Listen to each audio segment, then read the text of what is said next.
on-air automotive magazine. Fred Staab and Les Jackson. Les, how you doing today?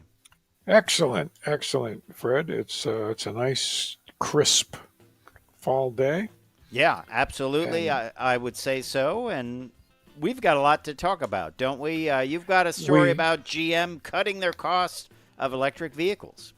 that's right by $6,000, and we're going to talk about how they do that. But Magic. one simple point there is they're already losing a lot of money on them, and to basically get them out to the out of the dealers, out of the factory, they're just going to drop the price, which makes them real attractive. Well, they also have some new technology. The Ultium battery is going away. Yep, Um, and they're going to have a little more battery diversity. So we'll talk about that. They're also getting into an area that Elon Musk works in, and that is energy storage at home. Some of it charged by solar power. So we'll I'm all in with that. I'm that all in. sounds good. So let's talk about what Honda has planned, and it is the O Series, which is basically tons of technology, and it's going to be all about electric vehicles and safety and a whole lot more manufacturing. Real interesting talking tech coming up here with That's right. Honda talking about the Zero Plan. I believe it is Zero Plan. I think that is a zero because Yeah, it's an oval O. yeah. It's just so difficult. Anyway, the 2025 Subaru Crosstrek and VW Taoses, it's the plural of Taos, get Towai. get prices, and we're gonna give you those prices. Both of them are extremely popular. Yes, yes, indeed. And I think the So Taos has a lot more new to it, but we'll tell you yeah, about that. in spite of the green. Yeah, I do. You know the press car is going to show up with that color. You Well, know it is. it's very interesting. They always get the most radical colors for us to look at. Right. People Oh say, I well, don't like that color. I was like, well, it will be gone it's in a not week my anyway. fault. Yeah. Also, Acura is going to reveal its ADX. We'll tell you about where that falls in its lineup. And the new Jeep Compass, right? That we've got kind of a silhouette of that. Jeep needs some new product, and they need some affordable products. So, Yes, Jeep needs to get in there and sell itself. Um, Stellantis, hey, Stellantis needs the money. yeah. And we're going to need to take a break. We're also going to have an at the wheel review of the Toyota Tacoma TRD Offroad. So stay tuned to Cruise Control, your on air automotive magazine.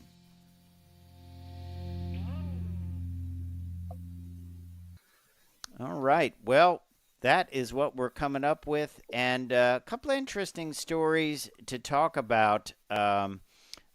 One of these, this was kind of fun. Les, I don't know if you remember the freewheeling packages from the old days of the 80s. They used to have a van, a Ford van, that was had this look, but Yep, yep. they're bringing it back for the Bronco and Bronco Sport. I think it's a pretty good look, frankly.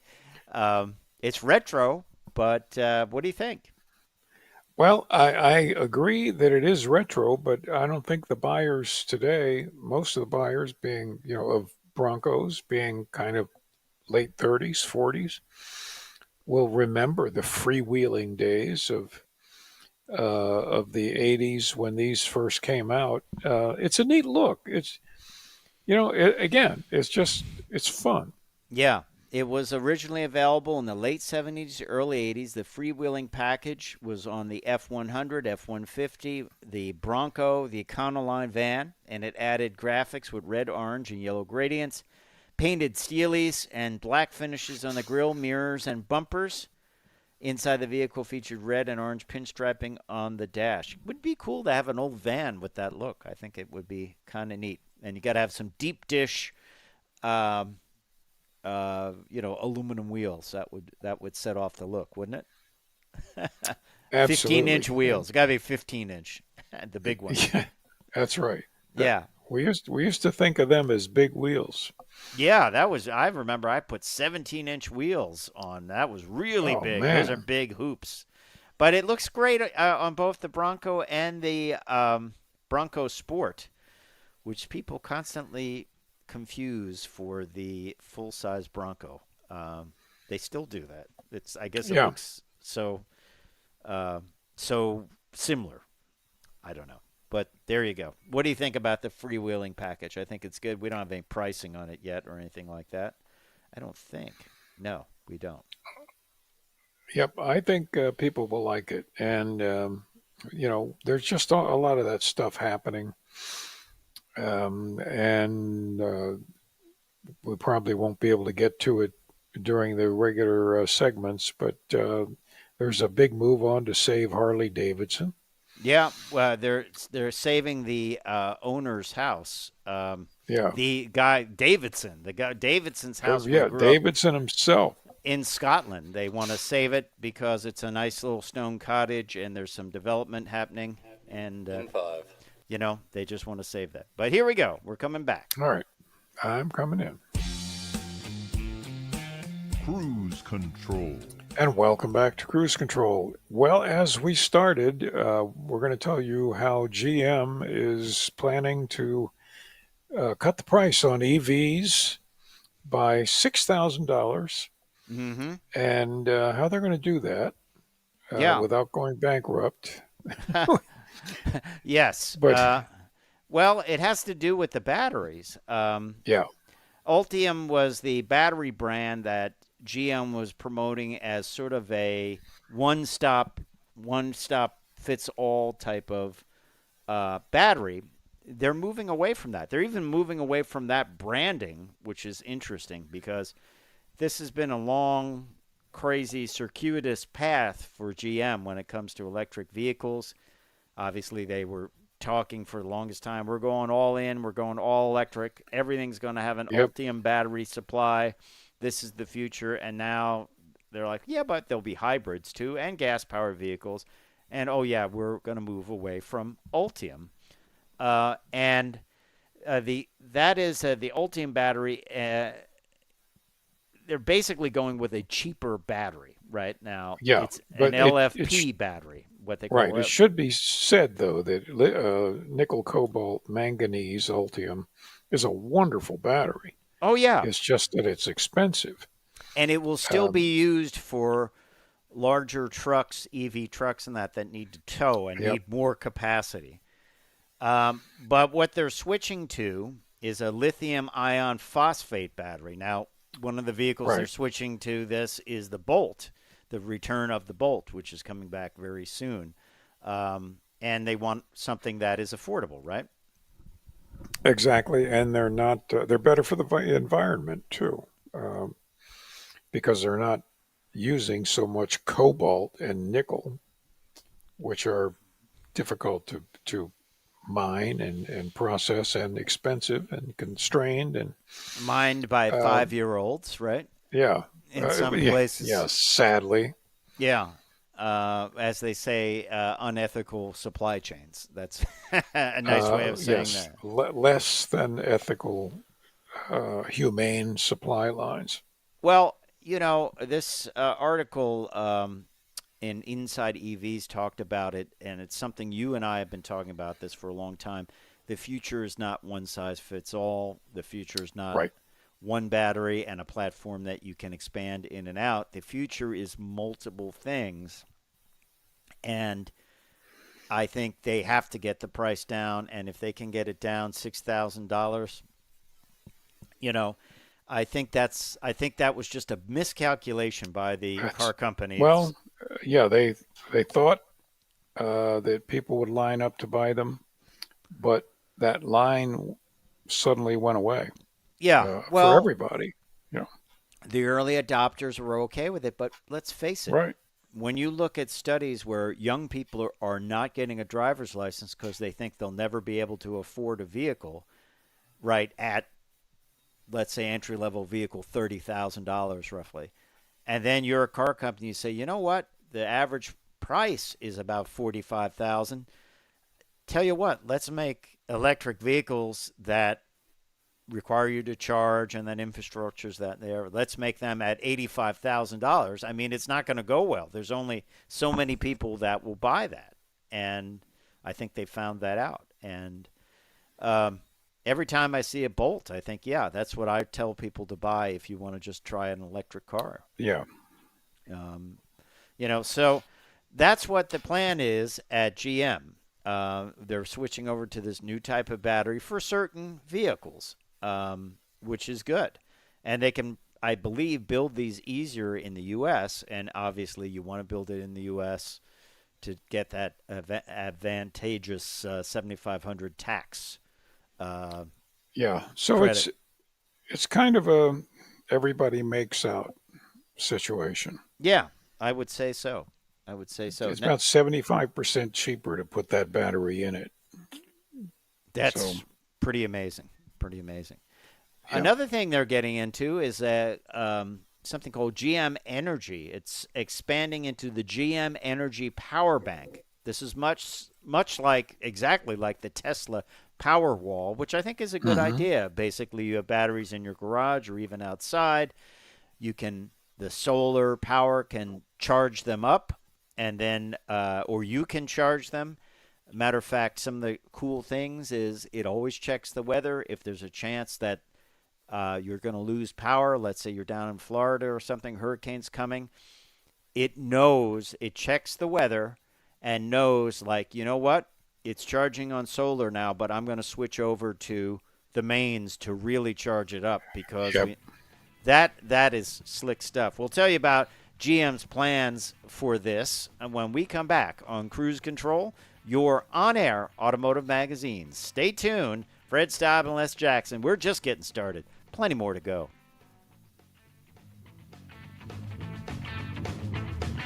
Bum, bum, bum.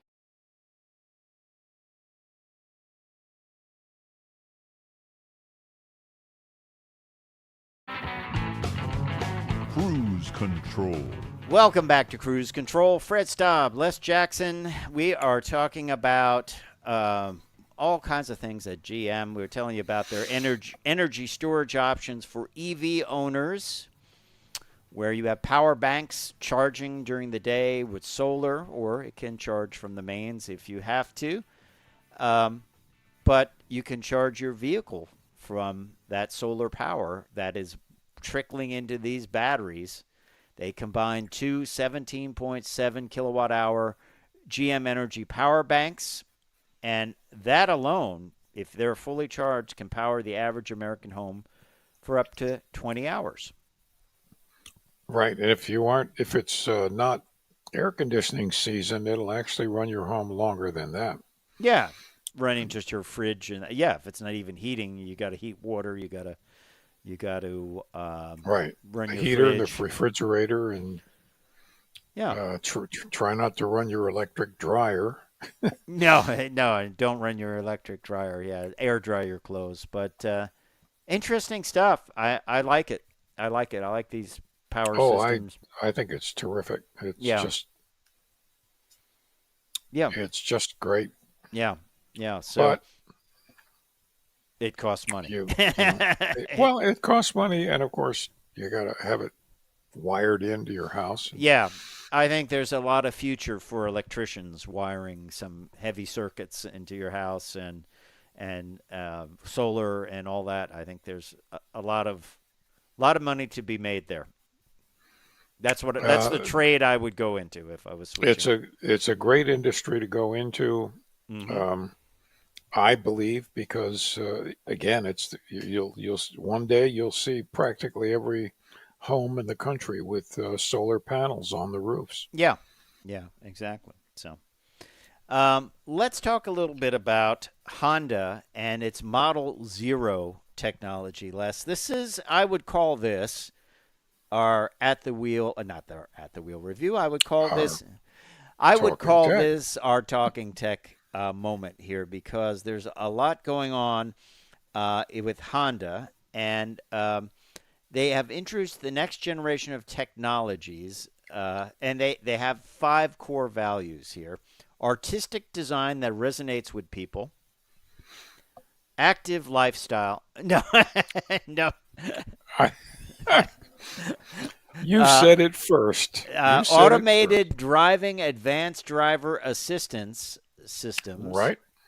safety and peace of mind.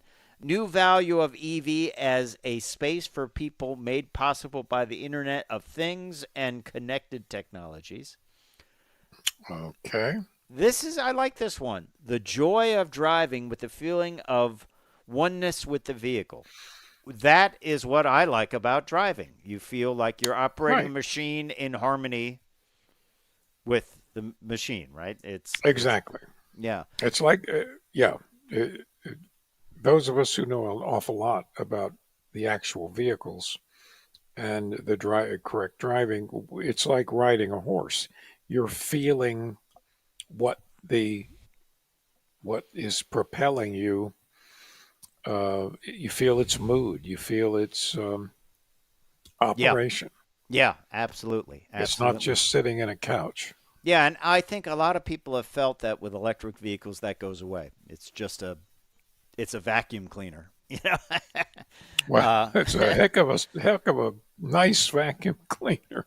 Well, let's dig into this a little bit. Okay, so they're going to do a newly developed EV platform with ultra high strength steel plate. A newly developed compact e-axle.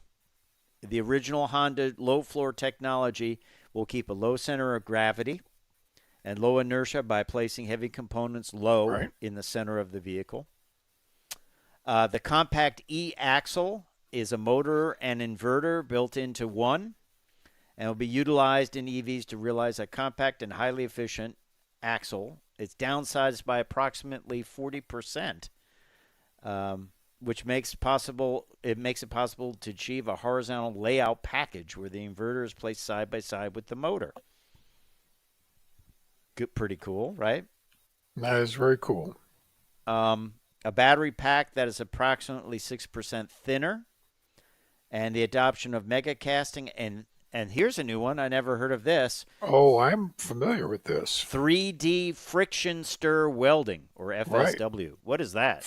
Friction stir welding. Think about a grinder, but you're not trying to grind something. Just think about the grinder trying to create friction and spinning at about 200,000 RPM.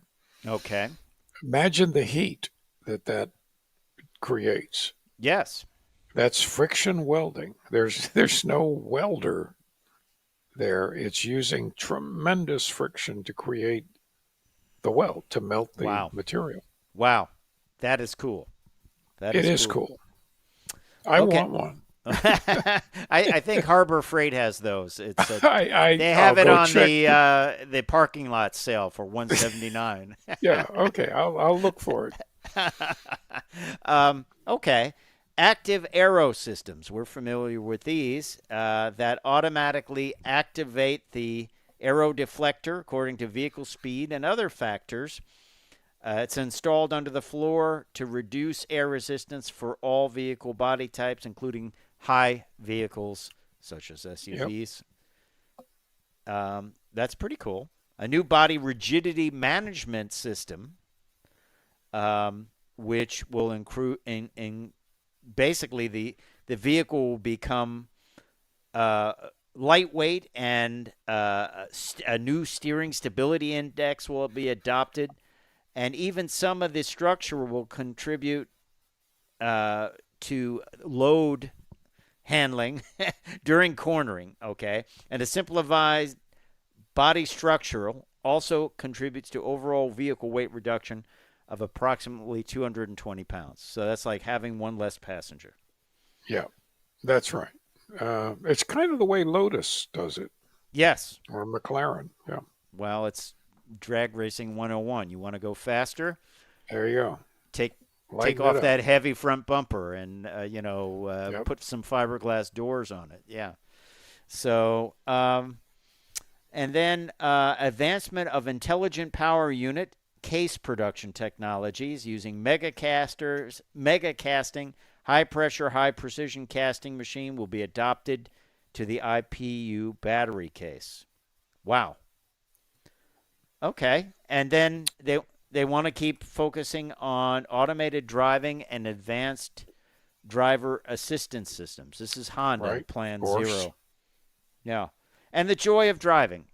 Yes. With that, Honda is striving to offer the joy of driving unique to the next generation EVs, which will realize a sporty, uplifting feeling that comes from a sense of oneness the driver feels with the vehicle with both mind and body. By adopting a steer-by-wire system, an integrated controller will be applied to all by-wire devices such as the steering wheel, suspensions, and brakes, which will enable handling at the will of the driver. There will be a high-precision altitude estimation and stabilization control based on 3D gyro sensors, which Honda has amassed through the development of original robotics technologies. I told you this was a talking tech. Yeah. Well, it's quite a program that they're getting into. They you and I were talking about heat pumps during the break. They're going to put a heat pump in the vehicle so you can have instant heat. Remember, they were going to do heat in certain areas by your knees and things like that to make you feel warmer. Somewhere my wife is smiling. Instant heat in a car. Absolutely.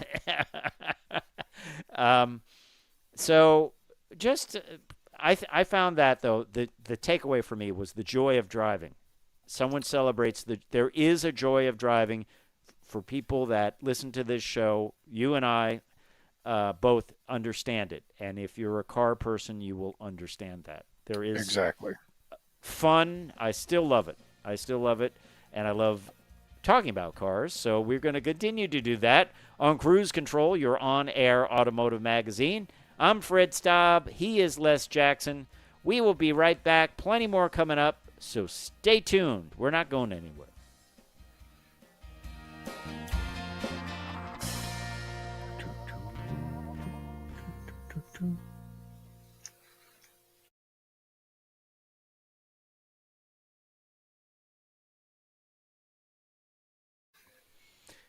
So Les, we want to note the passing of a very interesting gentleman, Ratan Tata. He basically saved Jaguar Land Rover by buying it. And yes, he did. He was involved in many things. Interesting guy. His companies built airplane wings for, I believe, Boeing. That's right. Didn't he do like tea? He had like tea you drink and medical equipment, steel. Everything.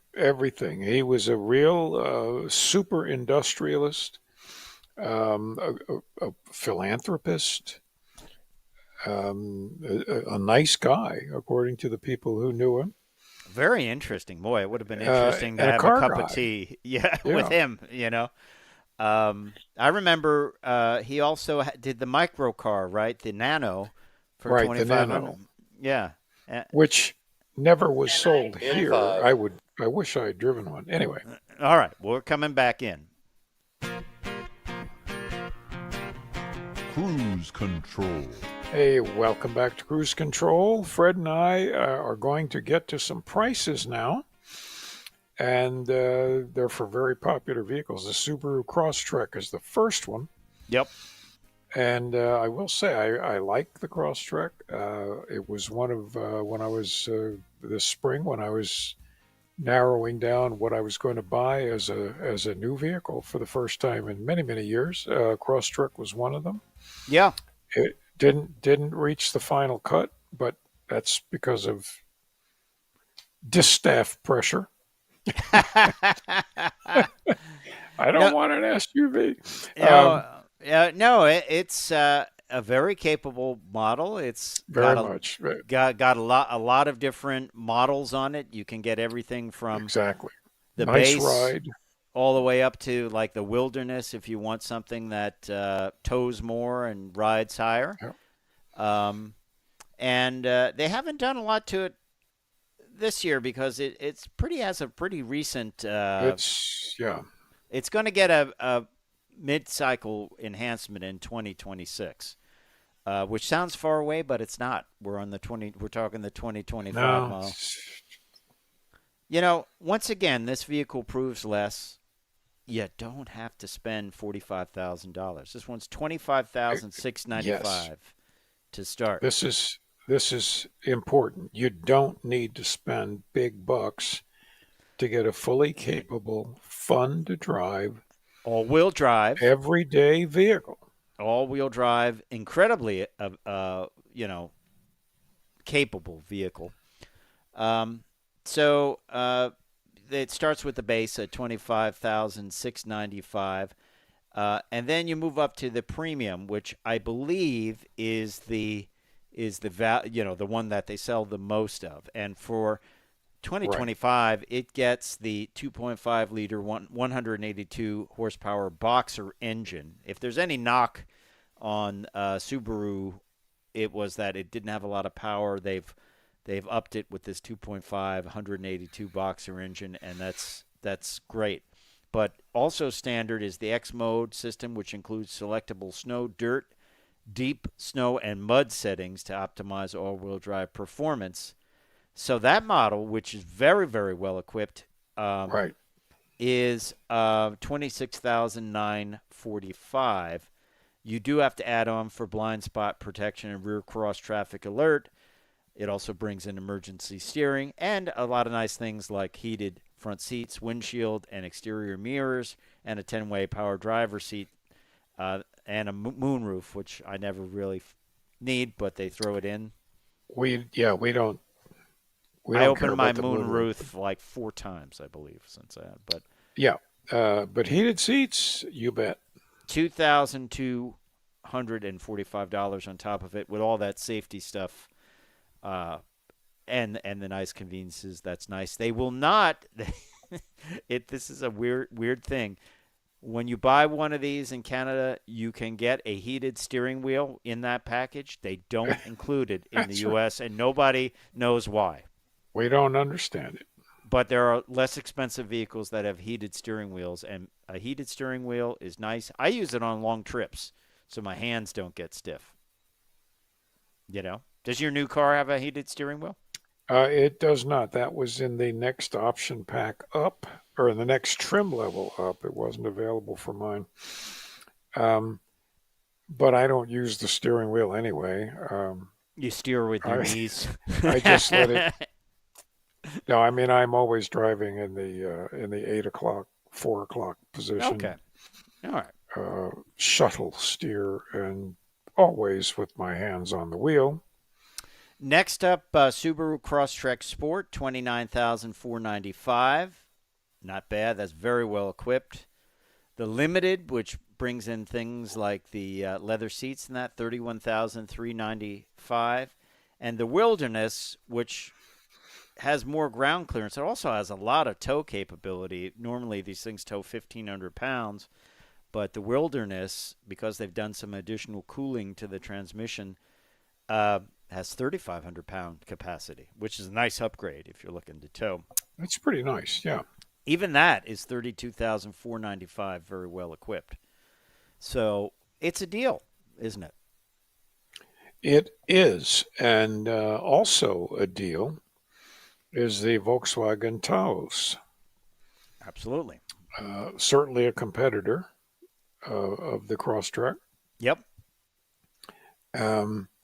And very much in the same price range. Yes. Again, typical Volkswagen, solid planted steering and handling and all of those things that German cars in general are well known for. Yep.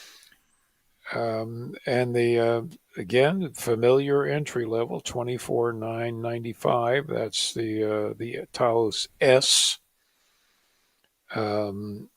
And only $1,000, not even $1,000, $800 more for 4Motion all-wheel drive. Yeah, I get that. That's the least I know of for that option. Yeah. Absolutely. My only take I hate the fake exhaust ports in the back of the vehicle. That just annoys me. But that's a Volkswagen thing. I put a reflector in there, just that or something, Yeah. because you're not fooling anybody. It's not an exhaust port. No, that's right. And they're going to get away from my car has fake exhausts in the back. They look great, I but just they're put not really exhausts. Yeah. The next That's a model pet up, the peeve. SE, is 27,895 all-wheel drive again, a few hundred more, and 18-inch wheels, Fred. Gotta rock them. Those big hoops. That's it. Cloud Tex and cloth materials, two-tone, leatherette, multifunction steering wheel, Malfunction heated steering wheel. seats and side mirrors, Yeah. rear console AC vents, of course. It's a pleasing shape. I like it. It is. It is. So And you got to pay extra if you want a glass roof, a panoramic glass roof. I personally don't care about those, and I'd you rather don't have either. metal over me. Yeah. Yeah, I like a roof. I like a head. Actually, I like a headliner. I think headliners are quite handsome. Yes. Did you get to the top SEL 34,695? No, go right ahead. Yeah. So tops out 34,695. Very, very similar to the Crosstrek in pricing. A little bit. Crosstrek, I would say, sits a little bit lower as a lower silhouette. Yep. Has a little bit of a more off-roady attitude to it. I think you and I have taken Subarus through the mud, and we know they do well. Correct. But both interesting vehicles, and once again, you're not breaking the bank. It's not cheap. We're not saying it's cheap, but you're not paying $45,000. No, that's right. And by the way, the SEL comes in bright moss green, which is that color you're showing. Okay, Woo! that's all right. But that's all right. I don't need that. I just think that's It's a color. yeah. It's but hey, to each his own. You know, I was never a lime green person. Yeah. I just always thought I don't know. I don't want to look like I'm driving a safety vest, but you know. Hey, let's talk about Acura. Acura is previewing its top-of-the-range vehicle. It is called the ADX, and we don't know much about this. Apparently, it has a moonroof, a glass roof, which a lot of Multiple vehicles roof, do. yeah. And it has a high-end radio. It is the all-new Acura ADX. Very generic information, is another exciting model positioned at the gateway of our lineup, says Mike Langell, Assistant Vice President of Acura National Sales. It's going to attract a new generation of buyers with its feature-rich interior, including features like a panoramic a moonroof, ventilated front seats, and a powerful Bang & Olufsen audio system. Nice seats. I'll say. Nice seat. Yeah, there's we don't know much about it. We know Acura is a very, very good brand. I don't think they get the notice that other brands get. No. Another vehicle we don't know much about is the new Jeep Compass. Basically, they've released a teaser graphic of it. It looks sort of like a Jeep. I think this Jeep Compass is going to look more like the Grand Cherokee and Wagoneer. It's going to just have that kind of family face to it, bring it all into the family. Right. But we can't tell much from that teaser, but that's the way it is. It looks handsome. Yeah. But we'll talk about that and more and have an at-the-wheel review when we come back on Cruise Control, your on-air automotive magazine.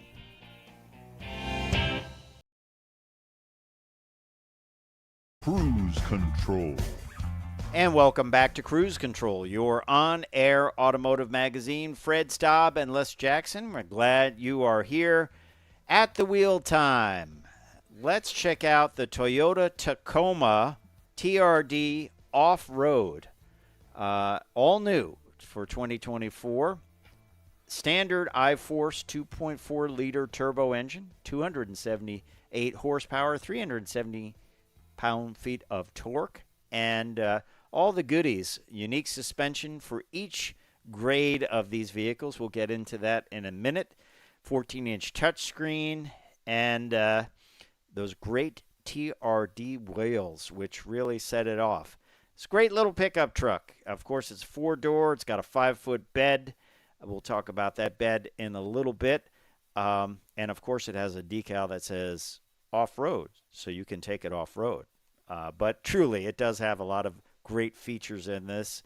We'll talk about the tailgate in a little bit, which has a really great feature you only see on some of the bigger trucks. But great-looking color. This was called Blue Crush Metallic, and it was good-looking color on this vehicle. It certainly was. It's not the cheapest vehicle out there, and we'll talk about that in a little bit, but it is a very capable vehicle, and it is one that has a very high residual value, so you won't lose much money at all. We had some of the folks on from Consumer Reports not that long ago, and they were saying it's hard to find a used one under $20,000. On the inside, we got some nice leatherette with some perforations for heated and cooled seats. We got a nice pattern in there, a geometric pattern, which I think is nice. Kind of follows the styling that we've seen in the Sequoia and the Tundra and some of the other Toyota trucks. Bulky, lots of storage, big call-outs for the names. Got a left side panel with some auxiliary connections there. This is kind of fun. Accessory ready. It says that in Morse code on this little hatch that you pull off. There's actually a code on the back that you can go to the accessory website. Got a bunch of different modes and easily can be moved into those different modes with the center console control.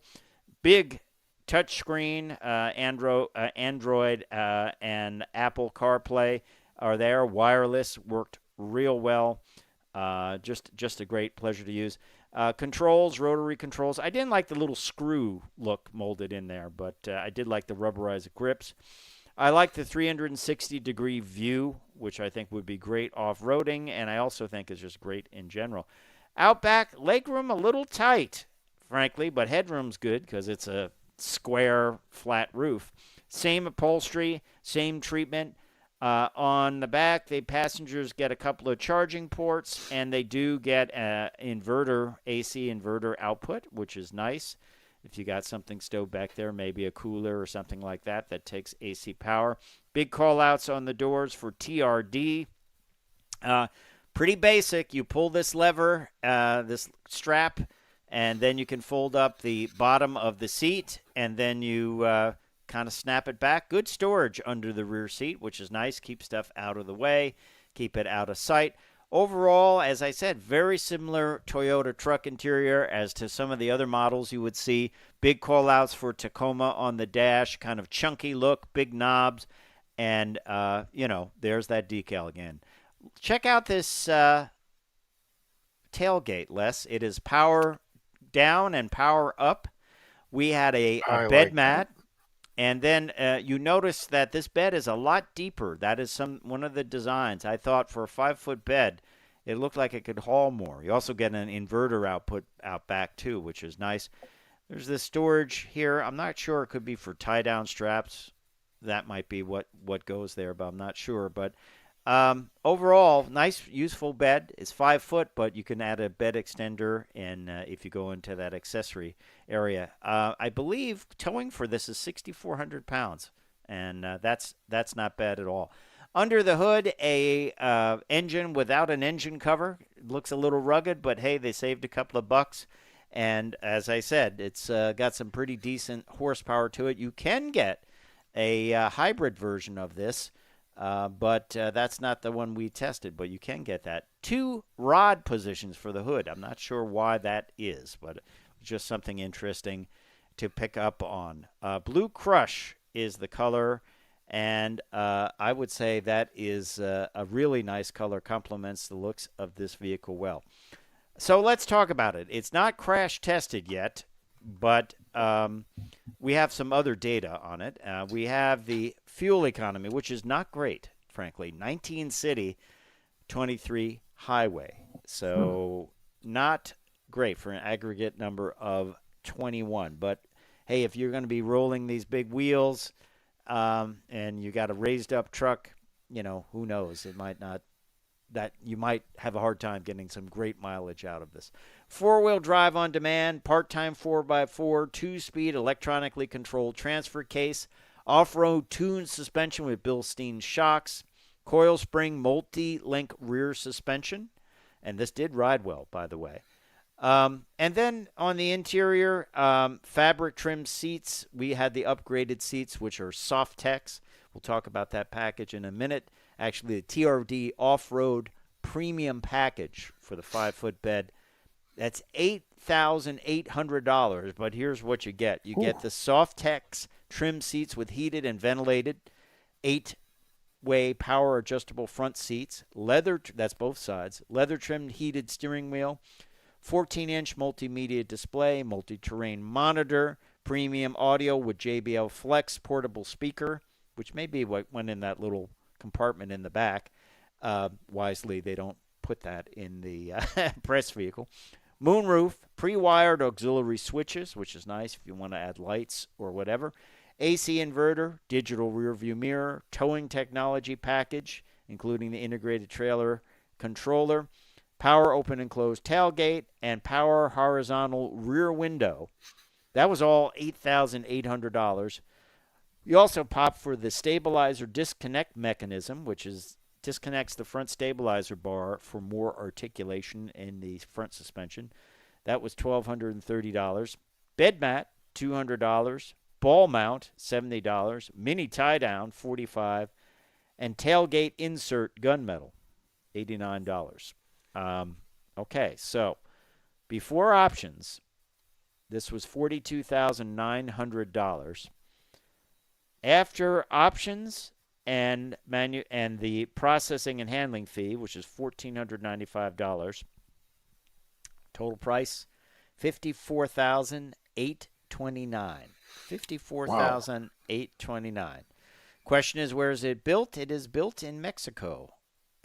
I can't say that name. It looks like Guanajuato. Guanajuato. That's probably not the right way to say it, but overall, if you're looking for a Tundra in a smaller package, basically this is built on the same platform as the Tundra, and it is all new for 2024.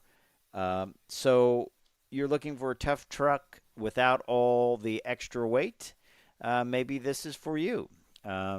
It certainly will last you a long time, that's for sure. And, there's a lot of options and a lot of different variations on the theme here. There are actually 3 different TRD models.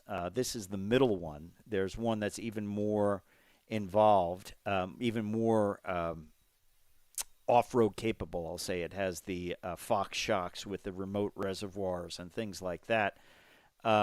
So there's a lot of choices here, just like any pickup truck. Ordering a pickup truck means you've got to do your research as to what you want, because there's a lot going on. But overall, great vehicle, rode well, and I'm sure it would do very well off-road. But hey, maybe you do want to go for the hybrid for a little bit better mileage. So, time for me to say, I'm Fred Staab. I'm Les Jackson. We are going to see you down the road. Bye.